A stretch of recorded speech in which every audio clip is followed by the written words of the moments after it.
طلب ناشر الرأي السيد جاسم بديف في تحيته الأخيرة، وكانت تحت اسم صباح الخير يا معارضة، باستفاقة توقف ما بينكم أولا وتعيدكم إلى مشروعكم أي مشروع آخر تتفقون عليه ثانيا، وترد لكم دوركم الأساسي في ممارسة الرقابة الشعبية الحضارية على قرارات الحكومة ثالثا، وتغير نهج الشتائم والتخوين رابعا. هل تؤيد هذه المطالبات؟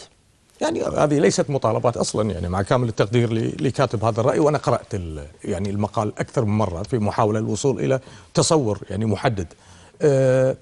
شو مطالبات؟ يعني في الكويت عموما الاشخاص اللي لا يريدون ان يصنفوا على انهم جزء من هذه المنظومه، يعني منظومة النظام والمستفيدين من النظام، وجدوا ضالتهم في أن يهاجم المعارضة ويقصد مهاجمة الأغلبية.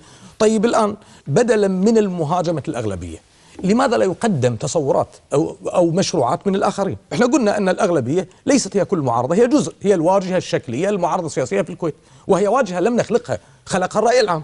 احتراما للرأي العام استبقينا هذه الأغلبية، لكن الآخرين اللي ينتقدون الأغلبية في كل شيء. طيب هل منعكم أحد من أن تقدموا رأيا أو تصورا للإصلاح السياسي؟ بس أنتم ادعيتوا بأنكم أنتم البديل الصحيح في الساحة، وأنتم من تقدموا البرامج يعني البرنامج الذي ممكن أن ينقل العملية الديمقراطية في الكويت. عطني واحد في الأغلبية منع أي تيار أو فعالية سياسية أو حتى فرد من أن يقدم تصورا. إذا لم تكن مقتنعا بما تقدمه الأغلبية، والأغلبية يا أخي محمد ما هيش تيار ولا حزب، الأغلبية هي خيار يمثل إرادة الأمة في لحظة من اللحظات. استبقينا هذا الشكل احتراما لإرادة الأمة إلى أن تلغى وتستبدل بإرادة صحيحة. لكن التيارات السياسية والكتل والفعاليات السياسية شنو قدمتها الأغلبية إذا؟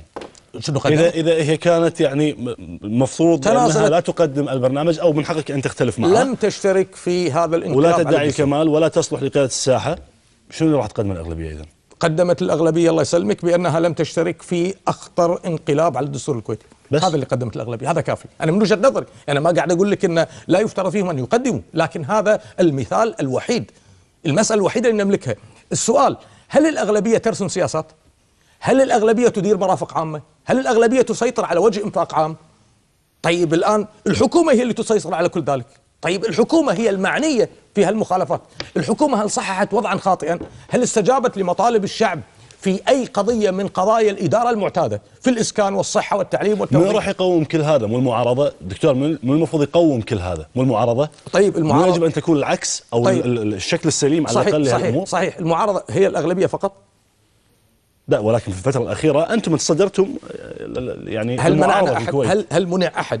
يعني أنا ما حتكلم باسم الأغلبية، أتكلم باسم نفسي، لكن أيضا أنا جزء من هذه الأغلبية.